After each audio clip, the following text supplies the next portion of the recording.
Can it get any more incredible? Yes? It's all incredible. It's all wonderful. You know, the people who are on this stage are for the most part, they're hand-picked. All the trainers have been hand-picked by me. And this next person that I want to bring up here, oh man, this guy is going to light a fire under your ass. This guy can resonate, all right? He can bring the house, all of it. He is a renowned professional speaker, an author, television personality. He has a high energy message that really has people shake off mediocrity. Shake off what? And live up to their true greatness. And he has been honored with award after award after award after award after award. And he's been touted as one of the world's top 5 speakers by Toastmasters International in all time. Good or good? He was actually awarded an Emmy for one of his recorded speech presentations, and he's become a leading fundraiser with PBS. With who? He is, I said, internationally recognized. He has got successful books all over the place. And one of his books is called Live Your Dreams. His newly released book is called It's Not Over Until You Win. This is a treat. This is the magnificence of none other than Mr. Les Brown.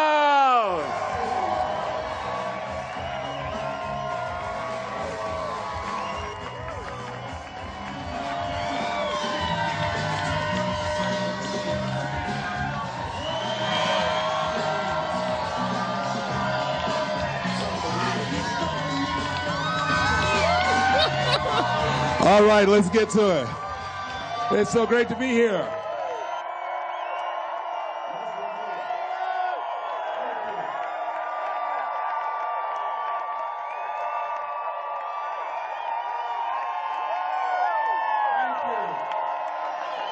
Well, let's get to work. All right, thank you. Let's get to work. You are beautiful. I'm so excited to be here. I'm very honored to be invited here by a man that I consider an icon when it comes to personal empowerment, a man who is truly a Renaissance man who's ahead of his time and having the vision and the dream to create a Woodstock of the mind. He's making history. T. Harv Eckert, let's give him a round of applause. Let's give it to him. Thank you so very much. Yes. And I consider him a personal coach, an example of what we all can be when we make up our minds of living from our greatness as opposed to our fears. How many of you have some major goals you'd like to achieve? Raise your hands, please. Very good. I like to ask that question. There's no saying that says, if you aim at nothing in life, you hit nothing dead on the head. I've been looking at my life and reflecting on my life because 10 years ago I was diagnosed with prostate cancer. I stand before you because of God's grace and mercy and faith, and knowing that as we work together, as we believe in the possibilities of the fact that healing takes place first within, then without, the possibility is unlimited of what we can do. I'm going to do a national tour called You Are More Powerful Than Cancer. One of the things I think doctors should never tell anyone they're terminally ill. I think what they should say is that my knowledge and ability to help you has terminated.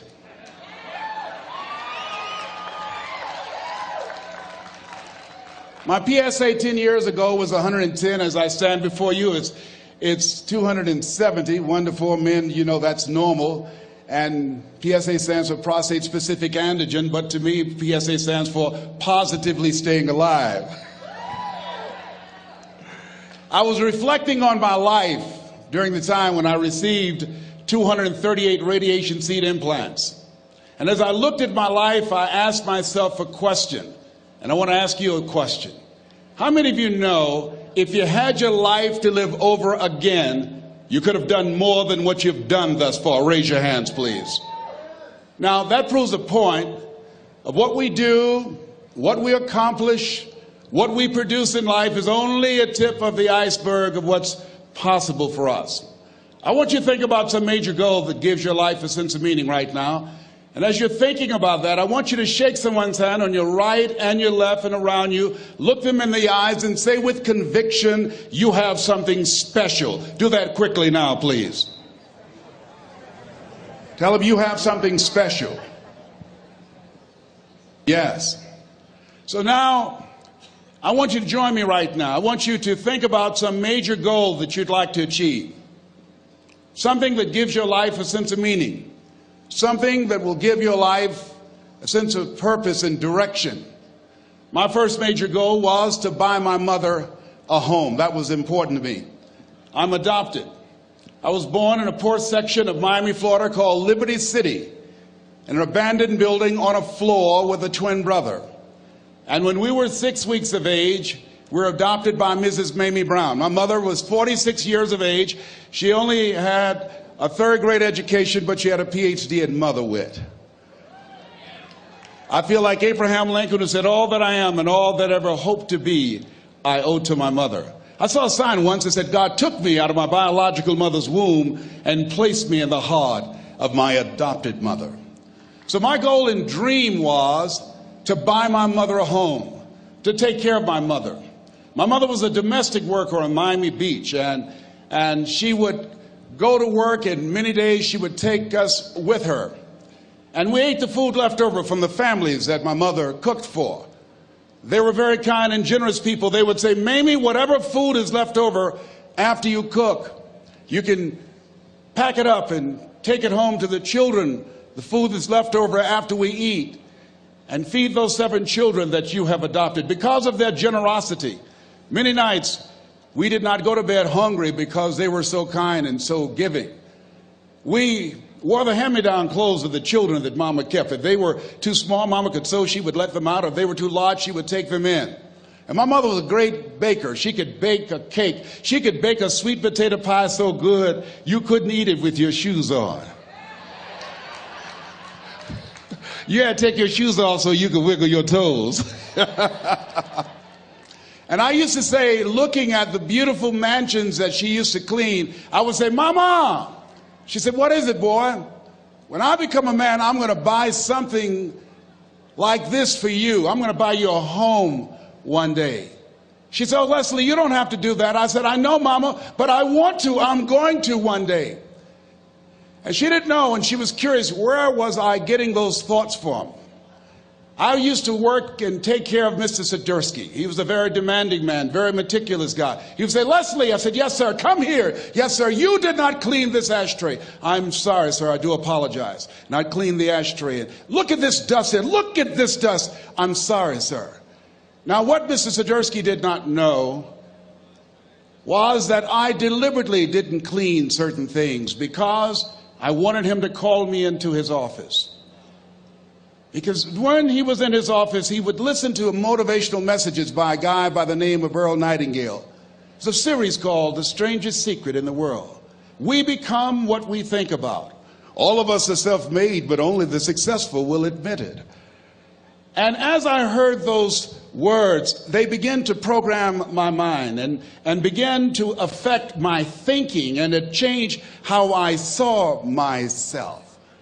And my vision of myself began to expand. Listening to Bob Proctor talking earlier about awareness and how important it is, he most certainly is right, because I had the awareness at that point in time, as a result of being exposed to those messages, that I could do more than I was now experiencing. Even since I've been associated with working with Peak Potential, my level of awareness has expanded. Robert Riopel and Roxanne and Gail Kingsley, it began to expand all of the people that I've interacted with. Life is about expansion. Robert Schuller said success is never ending. And I want you to think about some goal that will give your life a sense of meaning and value. And whatever it is, I don't want you to limit it. I want you to expand it. I've found that most people fail in life not because they aim too high and miss. No, most people have been like me. Most people aim in life too low, and they aim too low and hit. I did that for many years, and many don't aim at all. So I want you to think about goals in 3 areas. Some personal goal that you'd like to achieve, something that gives your life meaning right now, and some career goal, some financial goal that you'd like to achieve, and your social contribution. Horace Mann said we should be ashamed to die until we've made some major contribution to humankind. My mother was a 22-year breast cancer conqueror. So before I leave the planet, my goal is to reduce the number of women who die from breast cancer in honor of my mother. How many men are over 40? Raise your hands, please. As a 10-year prostate cancer conqueror, my goal is to decrease the number of men who die from prostate cancer, encouraging you to get your PSA test if you haven't done so, or your digital rectal examination. And I'll be glad when they can check our prostate by looking in our ears. There's got to be a better way. I'm turning red as I talk about it, but you can't see it. A friend of mine, he's a urologist now, used to play a lineman for Ohio State University. He said, "Hey, Les, let me give you a free rectal." I said, "No, buddy, you're too motivated." Hope we don't roll like that. Huh? My goal before leaving the planet is to reduce the number of kids that are impacted by autism, to find a cure for autism, to work to raise money and to raise awareness, to eradicate it from the planet before I leave here. What's your goal? What's your dream? What is it you want to do with your life? Dr. Joelle Martin said something that I love. She said, "What would the world be like if everybody lived their dream?" Here's what I found about life. It's not as complicated as I used to make it. I think that life is about dreams and stories. Everything that exists, the world at one time was barren, but everything that exists, hotels, planes, they weren't here. Everything that we see every day, computers, all of the things that we see, someone had a dream. Someone had a dream of a person standing on stage and their voice being amplified so they don't have to scream and yell and can be heard by thousands. Someone had that dream of how to transport us from one place to the other quickly and safely. The clothes you have on, where you're now seated, all came out of somebody's dream, the world's greatest achievement. What is your dream? I said that you have something special. I didn't say that just to be kind. I said it because it's true. You are God's chosen vessel. You were chosen, 1 out of 400 million sperm. You have something in you that when you were chosen, when you showed up, there's something in you that if you don't do it, all of us will suffer. Repeat after me, please. Live full. Die empty. Let's say it again. Live full. Die empty. Dr. Howard Thurman, one of the mentors of Dr. Martin Luther King Jr.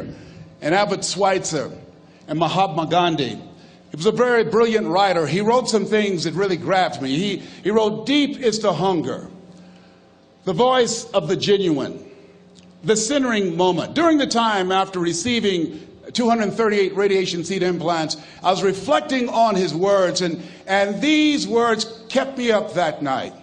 He said, "The ideal situation for a man or woman to die is to have family members praying with them as they cross over."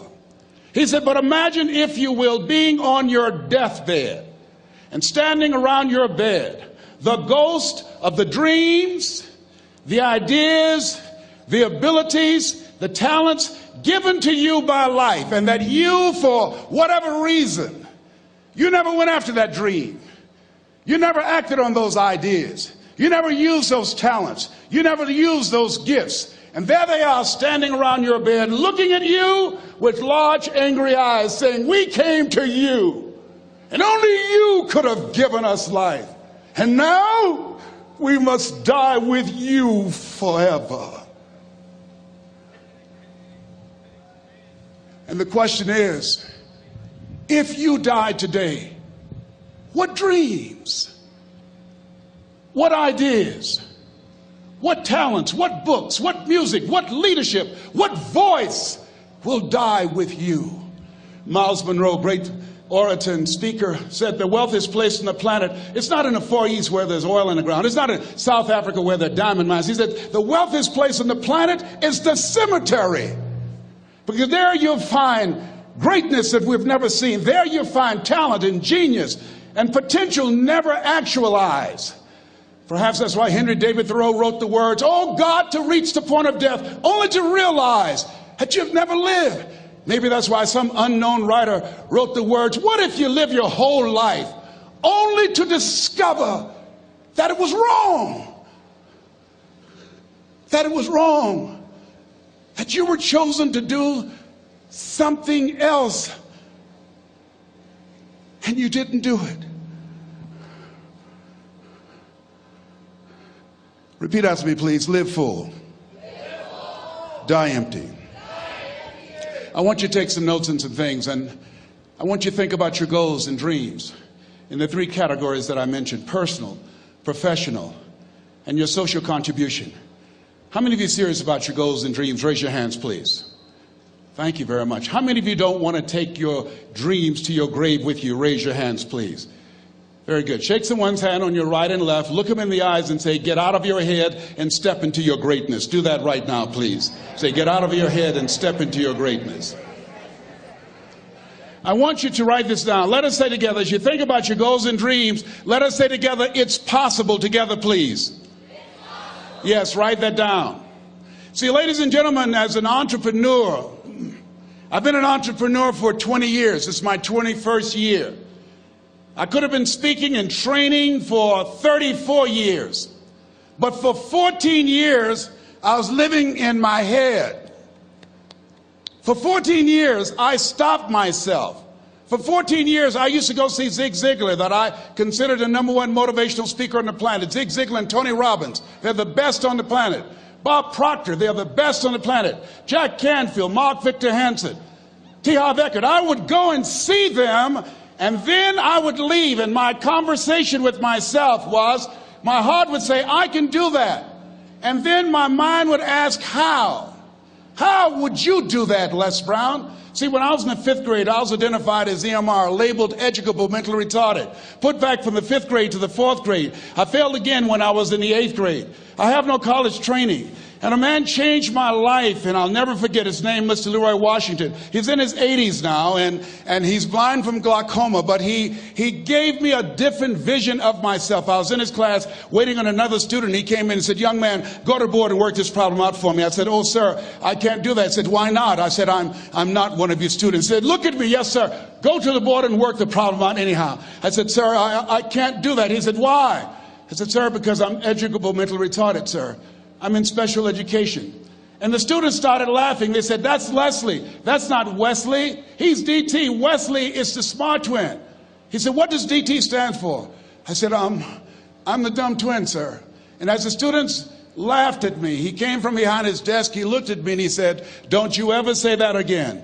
Someone's opinion of you does not have to become your reality."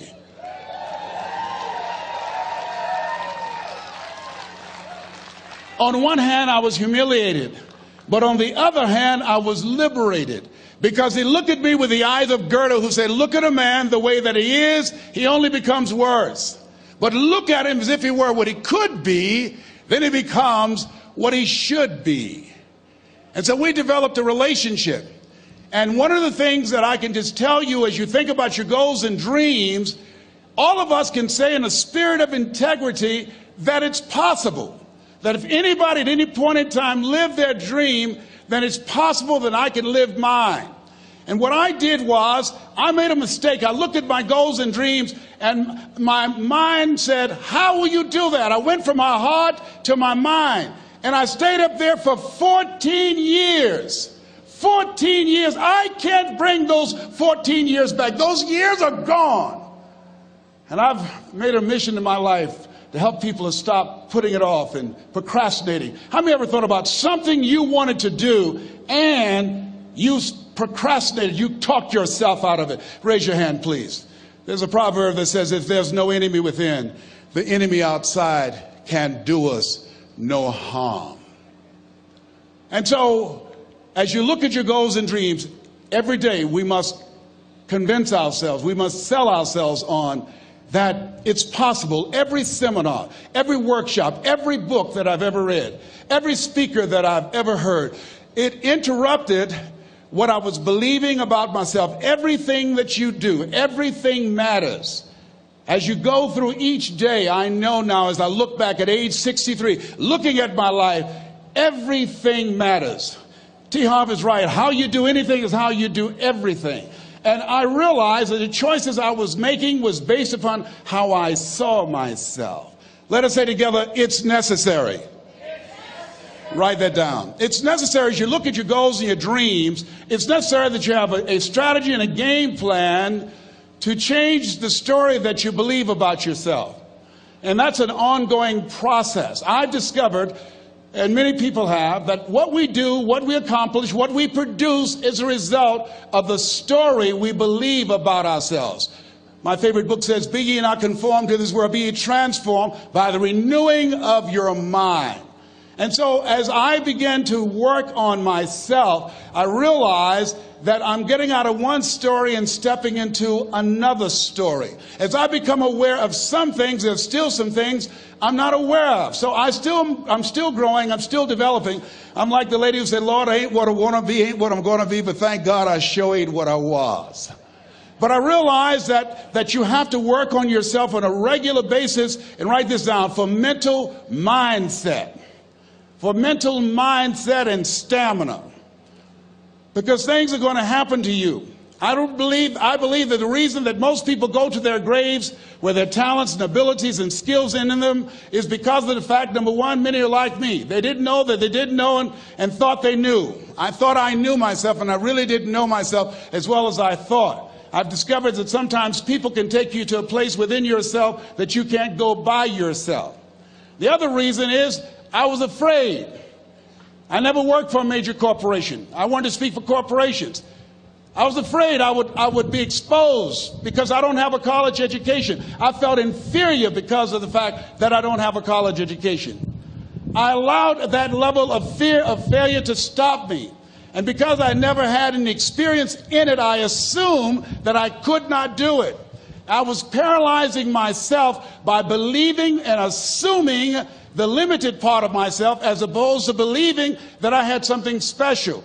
You have something special. There's something you want to do. Because you don't know how to do it doesn't mean that you can't learn. I like something that I heard. You don't have to be great to get started, but you have to get started to be great.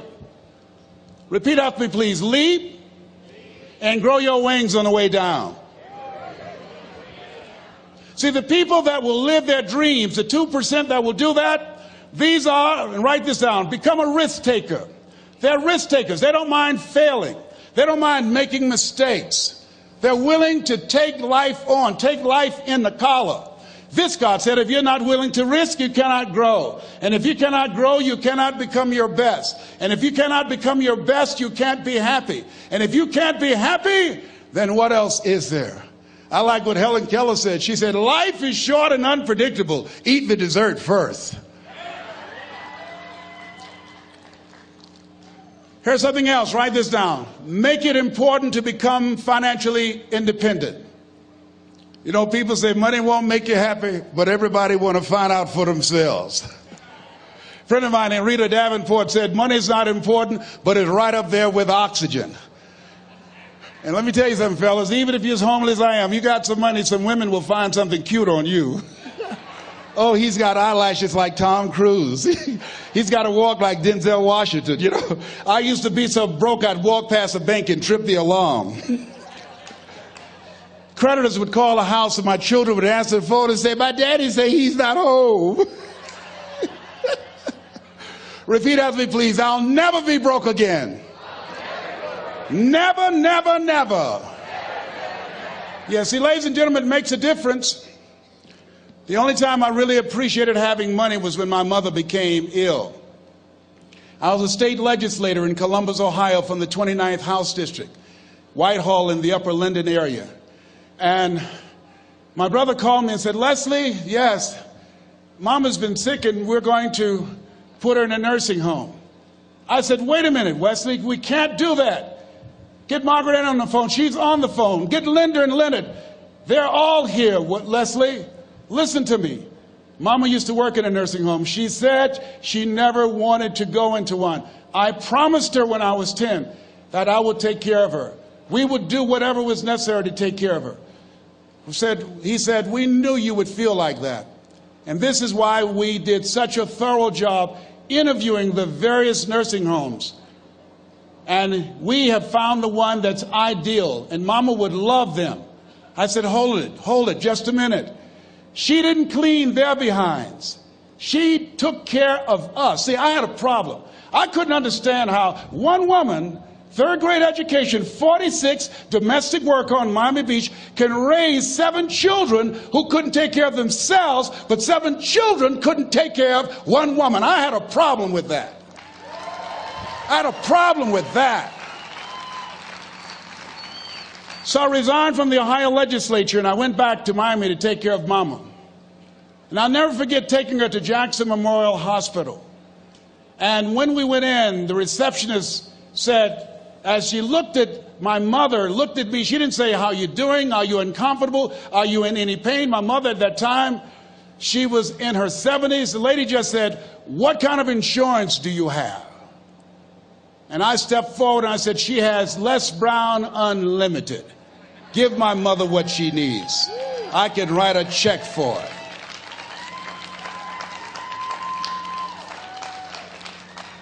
It gives you choices. It determines the difference in life and death, ability to afford health care, the quality of education that you can provide for your children, the ability to make a difference in the community. I'm doing training with young people in an area of Chicago called Englewood, where more young men have been killed in Englewood than in the Iraqi war, teaching them how to develop their minds, how to develop their communication skills, how to dress like a prospect rather than a suspect, how to stay away from negative people and develop the skills to make it in a global economy. Money makes it possible for me not to have to depend upon some government agency to make that happen. So as you look at yourselves, make it important that you find some way to use your talents and gifts that generate the income that allow you to control your destiny. I read something that said, either you control your destiny or someone else will. Here's the other thing. Repeat out to me, please. Take care of myself. Yeah, so you got to take care of yourself. I'm 63. I can do 140 push-ups nonstop after warming up. I couldn't do that when I was 20 years old. And the reason that I do that, the exercise reduces the possibility of cancer reoccurring by 32% or spreading by 30%. It helps to reverse the aging process and keeps you younger, keeps your mind sharper, and allow me to take care of my temple so I can continue to do my work, so that you can continue to do the good work that you were sent here to do. So you got to make it important to take care of yourself. Put that at the top of the list, because you can't do well and can't do good work if you don't feel good. We don't want to be like the man who said, if I'd known I'd live this long, I'd have taken better care of myself.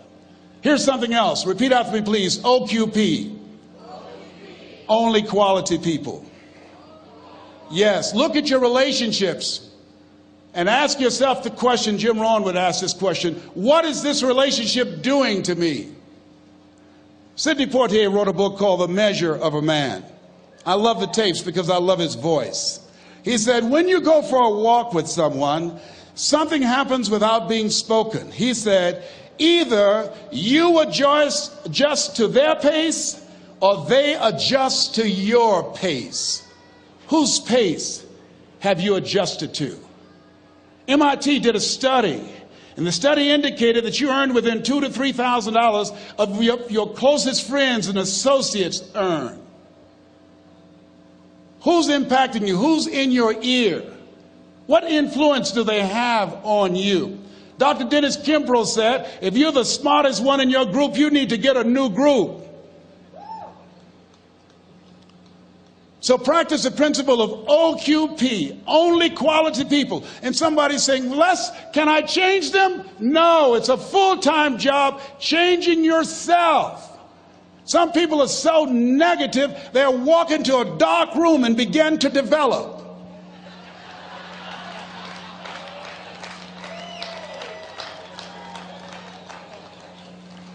My family members and friends call me crazy for going to seminars, spending money on books and tapes and going to seminars. When are you going to stop going? I said, when I die. That's when I'll stop. When does a man or a woman die? When their dreams die. When do we die? When we stop developing ourselves, expanding our minds, challenging ourselves, raising the bar on ourselves. The best thinking that I had at that point in my life, it produced this life that I have.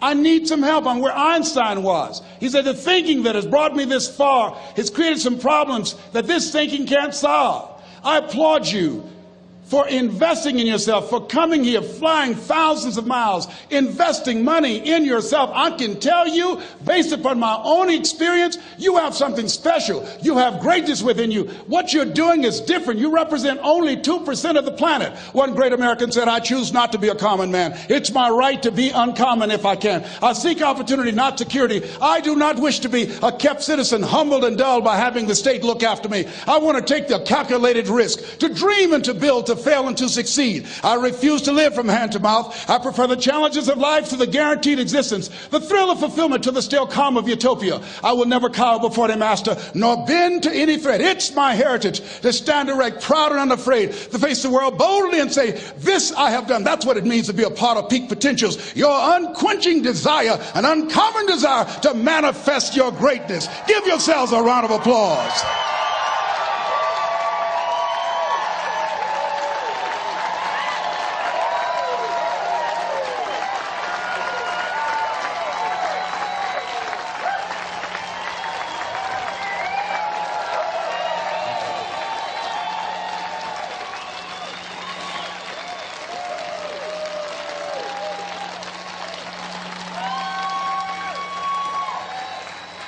Thank you.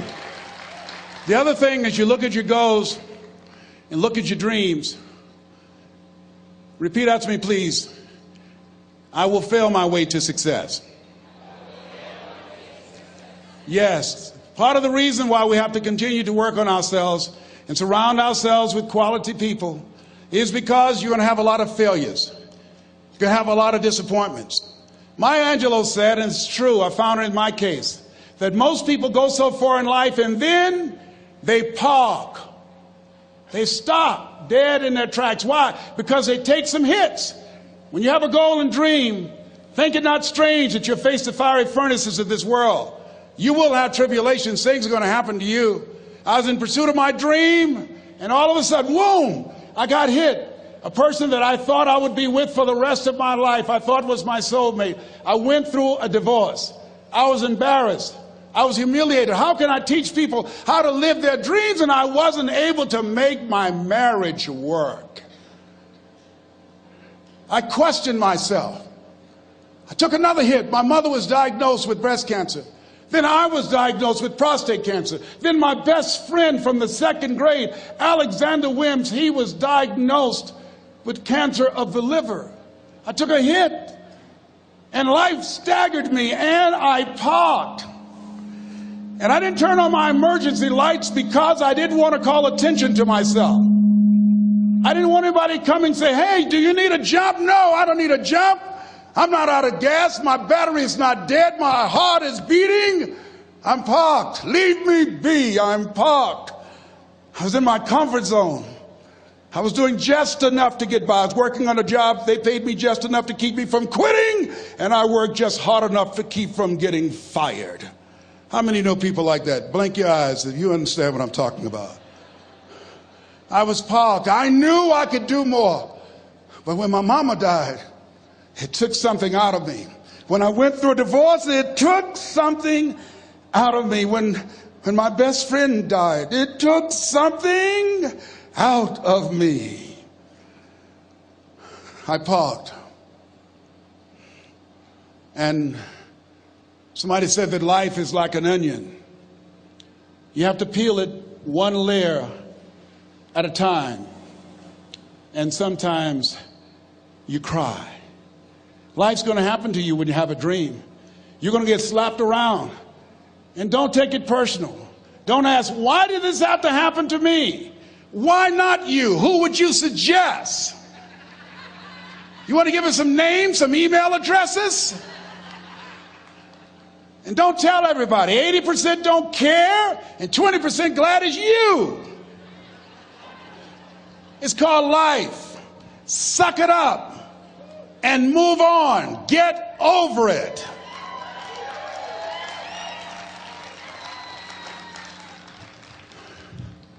It happens to everybody. Here's the other thing: as you look at your goals and look at your dreams, when you're going through some stuff, repeat out to me, please. When things go wrong, don't go with them. Yes, write that down. When things go wrong, don't go with them. When you're working on a business deal, you're counting on some money. Someone said you will get the loan and it falls through. You have an event and the people that you thought would be there and support you, they don't come through. Or someone turns against you, or you get ripped off. It's going to happen to you. Happened to me. Someone stole all my products. My database, over 180,000 names and addresses. It's not personal. It's going to happen to everybody. It does. 8 out of 10 millionaires have been financially bankrupt. Walt Disney had 7. He filed bankruptcy 7 times and had 2 nervous breakdowns. It's called life. But I got a saying: when life knocks you down, try and land on your back, because if you can look up, you can get up. You've got the power in you to do that. You've got something special. You've got comeback power. Here's the other thing. Let us say together, it's possible. It's necessary. It's me. Yes, write that down. It's me. Take ownership for your life. Nobody can live your dream for you but you. Nobody's going to take care of your business like you. Stop coming up with excuses. Don't give yourself permission to continue to live a small life. You can't fit a big dream into a small life. Give yourself permission to go for it, to test yourself, to challenge yourself, to live full. I like the saying, always strive to get on top in life, because it's the bottom that's overcrowded. The reason you're here is because there's something in you that says, I can do more. This just can't be it. There's something in you. There's a calling on your life. There's something in your heart that caused you to get dressed and spend the money to go to seminar after seminar and listen to message after message and speaker after speaker. Because there's something in you that tells you this is not it for you. You have not peaked here.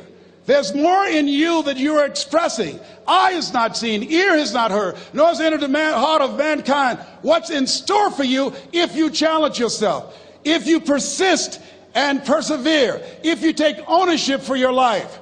George Bernard Shaw said the people that make it in this life, they look around for the circumstances that they want, and if they can't find them, they create them. Create what you want.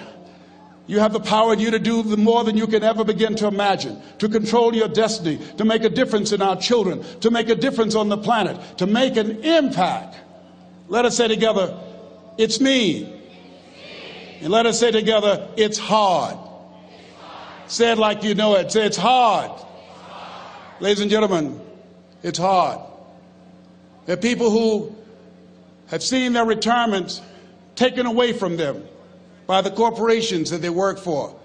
They were within 2 or 3 years of retiring, and they had it taken from them. The #1 entrepreneurs in this country now are senior citizens. The #1 employer, #2, McDonald's and Walmart.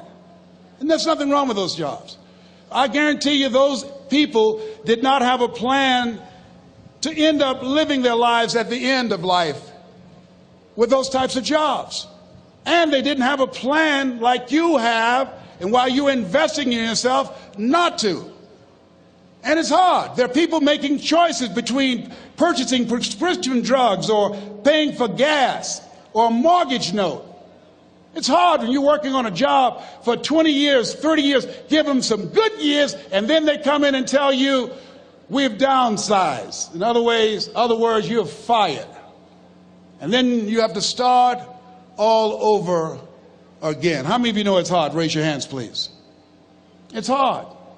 And it's not fair. One of the things I like about T. Harv is he talks about work and investing in yourself. It's not fair when people are going up against that kind of stuff to tell them just think positive and be enthusiastic and everything will work out all right. ain't that kind of party.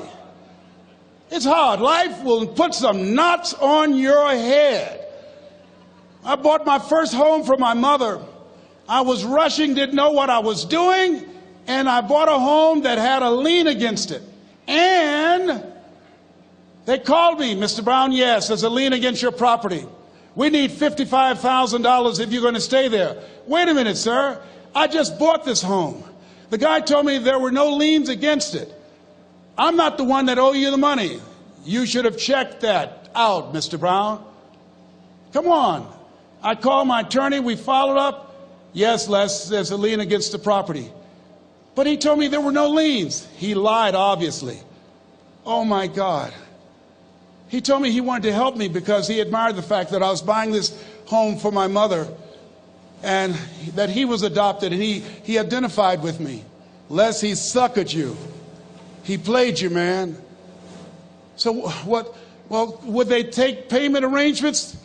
What about $5,000 a month? They want all the money, Les. They want all the money, or you're going to have to get out. The house is going up for sheriff's sale. Do you have it? No, I don't have it. Can they give me some time? Tell them to give me 3 months, please. Give me 3 months. My mother's in her 70s, man. She has a bad heart. Don't do this to me. This is my dream. Don't do this, man. Please, let me talk to them. Les, I'm talking to their attorney. They don't want to talk to you. I've got to talk to the attorneys. Do you have the money? No. Will they give me 3 months? No. What about 2 months? No, Les. They want the money in 7 days. Oh, my God. Let me call you back. I'm not sure. And I walked the floors thinking, God, how could this happen to me? I got to figure this out. I got to figure this out. And it seemed like the days were just ticking off. Thursday, I had to call them and let them know. They called me, Les, do you have the money? No, I don't. Friday, you have to leave. The sheriff will be there. You're going to have to leave, Les. They're going to take my house. What about my down payment? You lost it, Les. You lost it. Okay. I got to go. Yes. I prayed, Lord, please, if you show me that you're real, if you're really real, you think Paul worked for you, you haven't seen anything. Don't let me lose this house and watch what I'll do for you. I was trying to cut a deal. Have you ever tried to cut a deal? It's amazing how spiritual you get when you get in trouble. You know what I mean? When I was diagnosed with prostate cancer, I was going to bed with the Bible and the Holy Quran and Science of Mind and Joel Goldsmith, everything I could find. I was praying to Jesus, Yahweh, Melchizedek, everybody. I was calling on everybody. It's amazing. And here I was walking the floor at 3 o'clock in the morning, and I had to go and wake my mother up. I got on my knees and I said, Mama, I need you to wake up. She said, what's wrong, Leslie? I can hear you walking back and forth. I'm not asleep, son. I said, there's something I need to tell you. She said, your eyes are red. Why are your eyes red? Because I feel so stupid now. Why? We got to move tomorrow. Why, Leslie? There's a lien against the property and they want $55,000 and I don't have it. And we're going to be set out tomorrow. We have to go back to Liberty City. So she said, it's okay. I don't like this house anyhow. I said, why? She said, because of my arthritic knees. It hurts my knees when I go up the steps. I said, and why didn't you tell me? Because you were so happy. I just said it because you were happy. I'll live in a shack with you, boy. I love you. It's not the house. I love you. I love all my children. I said, thank you, Mama. Thank you.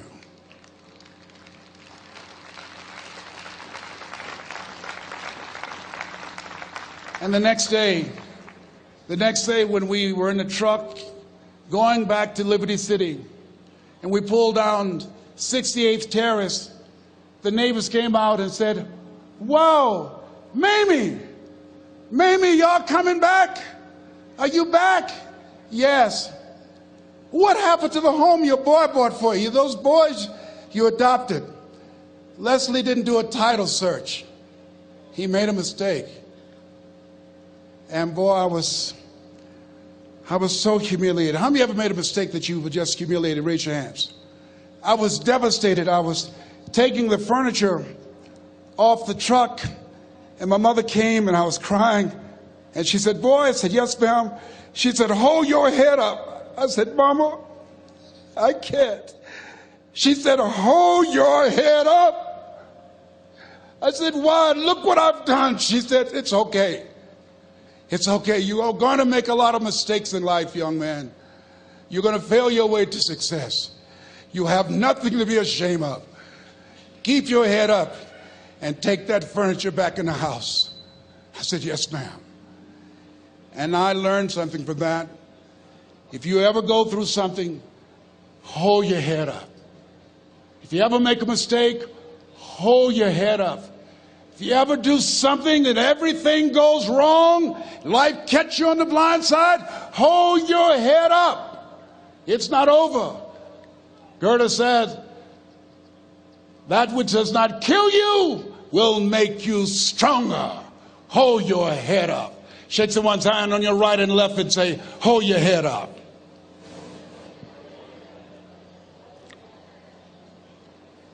Here's something else, ladies and gentlemen. Repeat after me, please. You got to be hungry. Everybody together, you got to be hungry. I'll never forget Mr. Washington said, Mr. Brown, yes, sir. What do you want to do with your life, young man? I said, sir, I want to be a disc jockey. He said, Mr. Brown? I said, yes, sir. He said, you got to be hungry. I said, what do you mean by that? He said, people that are hungry are willing to do the things today others won't do in order to have the things tomorrow others won't have. People that are hungry are willing to invest in themselves. People that are hungry will go to seminars and workshops. People that are hungry are always searching, always seeking higher ground. So how do you want to make it? I said, I want to be a disc jockey. He says, good. Here's what to do. He said, I want you to read 10 to 15 pages of something positive every day. He said, you don't get in life what you want, you get in life what you are. You must program yourself to success. He said, I want you to listen to Earl Nightingale and Zig Ziglar. Listen, faith comes by hearing and hearing and hearing. He said, I want you to change your relationships. And I don't want you to ever lose your hunger. I said, what do you mean by that? He said, people that are hungry are unstoppable. People that are hungry are no matter what people. They make it happen no matter what. He said, I want you to listen to Paul Harvey. Who is he? He's the world's greatest communicator. Success leaves clues, young man. Always listen and follow people who are doing what it is you want to do at the level you want to do it and learn from them. I told T. Hobb when we were standing by the stage, I said, hey, man, I want to work more with you. I want you to coach me. I want to learn from you. See, I found you're never too old to learn and you're never too young to teach. Always have a thirst for learning. So I listened to Paul Harvey every day on the radio. While in school, I would go out and listen in his car. He gave me his keys. I was working to develop myself. And I continued to listen to motivational messages, and he would take me to see the late Dr. Norman Vincent Peale, who wrote the book, The Power of Positive Thinking. I toured with him before he passed. You have something special. You have greatness within you. Don't allow your circumstances to determine who you are. Don't allow your negative thoughts to hold you back. You have something special. You can do more than you can ever begin to imagine. Dr. Peale was an incredible man. I admired him. When he spoke, he gave me goosebumps. I can feel him in my heart. And I never forget, we were coming back to the school, and Mr. Washington said, Mr. Brown, yes, sir. When Dr. Peale spoke, you didn't move. When he spoke, you were hanging on every word. When he spoke, we didn't have to tell you to sit down and be quiet. Why? I said, sir, I could feel him when he talked. I felt like he was talking to me, sir. He said, he was. I said, but he doesn't know me, but he was speaking to you. Did you feel him in your heart? I said, yes, sir. He said, most people feel him in their head. If you felt him in your heart, he said, listen to him, son. Follow him, learn from him. And I would go to seminars and workshops. Anywhere I would find where Dr. Peale was, I would be in the audience. I would drive 200 and 300 miles just to hear him speak. And my dream and vision was, was to share the stage with him. I thought about it. What is your goal? What is your vision? I want you to hold it in mind. There's some power in that. Because when I became involved in speaking, I never forget, I got a call from Og Mandino, who wrote the book, The Greatest Salesman in the World. He said, Les, I'm stuck in Philadelphia. I need to be in Kankakee. Dr. Norman Vincent Peale is appearing. I can't make it. I heard you're in Chicago. I said, yes, I am. Can you go and open for me? I said, yes, man. Oh, my God. Dr. Peale, I said, yes, I'd love to do it.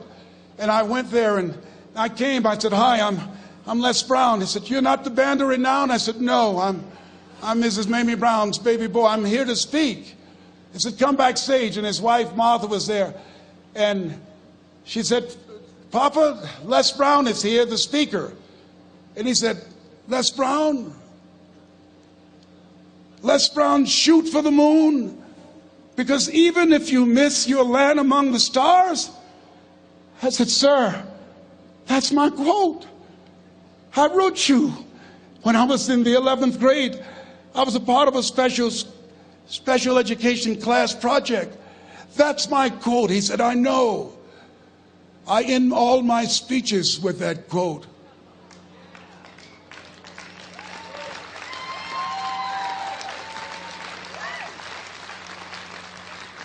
And Dr. Peale had a great sense of humor. A young man was backstage, and I had so many questions to ask him, and my mind froze up, and the young guy said, Dr. Peale, how old are you? And he was up in age. He said, Sonny, I'm 92. The young man looked at him and said, I don't know if I want to live to get 92. He said, that's because you've never been 91.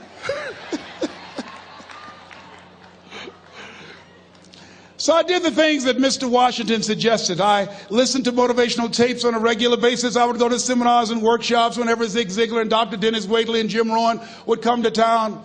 And I said, sir, what do you want me to do now? He said, Mr. Brown, I've given you everything that I can give you. He said, develop your mind, put your money where your mouth is, continue to learn how to be an effective communicator, because once you open your mouth, you tell the world who you are. And always surround yourself with OQP, only quality people. So I went to apply for a job on Miami Beach, WMBM radio station. Milton Butterball Smith was the program director. Hello, Mr. Butterball. How are you, sir? My name is Les Brown, sir. I'd like to be a disc jockey. He said, young man, you have any journalism in your background? I said, oh, no, sir, I don't. You have any experience in broadcasting? I said, no, sir, but I practice all the time, sir. Let me audition for you, sir. Let me show you how good I am. All I need is a shot, sir. He says, no, we don't have any job for you. How many ever been rejected? Raise your hands, please. I was devastated. I went back and I told Mr. Washington, I said, Mr. Washington, they said no. He said, don't take it personally. Most people are so negative, they have to say no 7 times before they say yes. He said, you got to be hungry. Know your vitamin. Go back again. I said, yes, sir. Hello, Mr. Butterball. How are you, sir? My name is Les Brown, sir. I like to be a disc jockey. Young man, weren't you here yesterday? Yes, sir, I was. Didn't I tell you no yesterday? Yes, sir, you did. Then why are you back today? Well, sir, I didn't know whether or not somebody was laid off or somebody was fired, sir. Nobody was laid off or fired. Now, get on out of here. I came back the next day. Hello, Mr. Butterball. How are you, sir? My name is Les Brown, sir. I like to be a disc jockey. I know what your name is. Weren't you here the last 2 days? Yes, sir, I was. Didn't I tell you no the last 2 days? Yes, sir, you did. Why are you back? Oh, sir, I didn't know whether or not someone got sick or someone died, sir. No one got sick or died. No one was laid off or fired. Now, don't you come back here again. I came back the next day talking loud, looking happy like I was seeing him for the first time. I said, hello, Mr. Butterball, how are you? He looked at me with rage. He says, go get me some coffee. I said, yes, sir.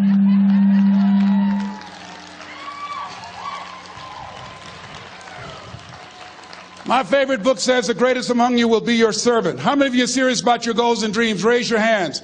Very good. Write this down. Provide more service than you get paid for.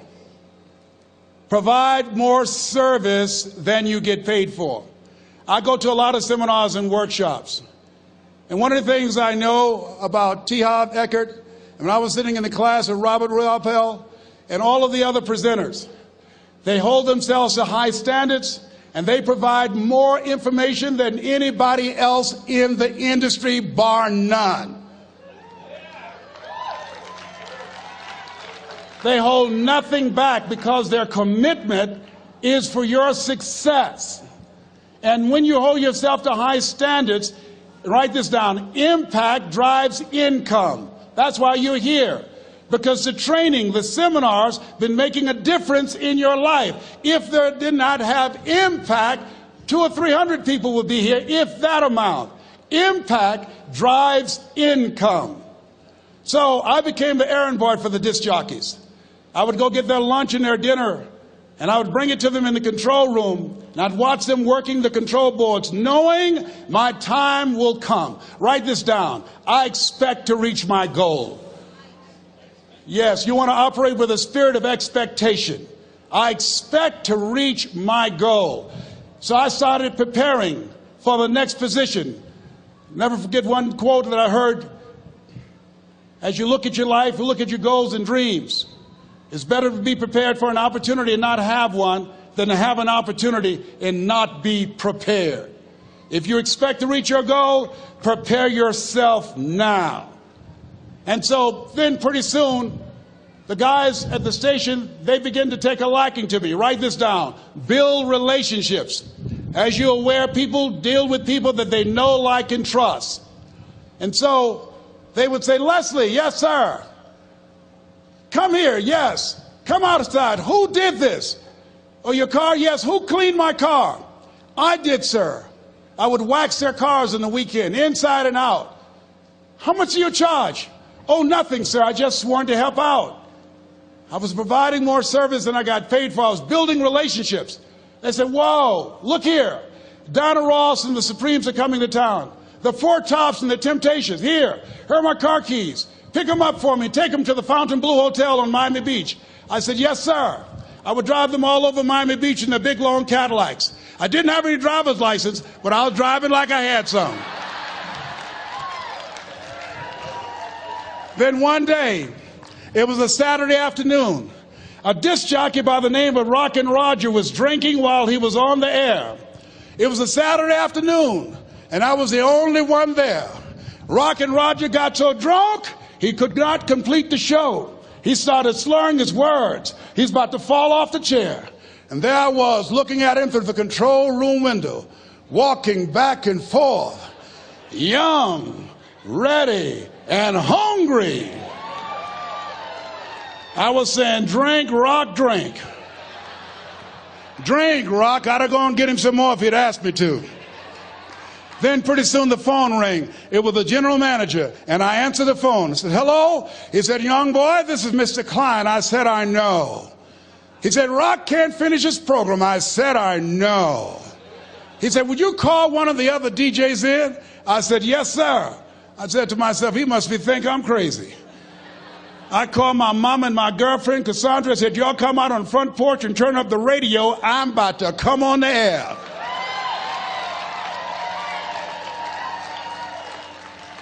I waited for about 20 minutes, and I called him back. I said, Mr. Klein, I can't find nobody. He said, young boy, you know how to work the controls? I said, yes, sir. He said, go in there and segue the records, but don't say nothing here. I said, yes, sir. I couldn't wait to get old Rock out of the way.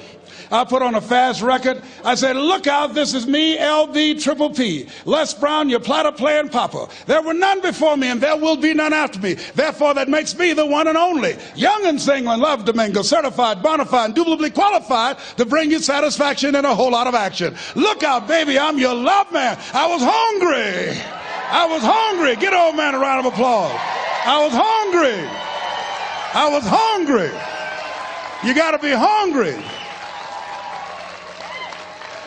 Shake someone's hand on your right and left all around you and say, you got to be hungry. You got to be hungry. To get those dreams out of your head and step into your greatness, you got to be hungry. To get those ideas, that talent, that gift out of your system, you got to be hungry. To get up off the canvas of life and understand what Willie Jolly meant, that a setback is a setup for a comeback. You got to be hungry. People that are hungry are willing to do the things today others won't do in order to have the things tomorrow others won't have. How many of you got value out of what you've heard thus far? Raise your hands, please. Very good.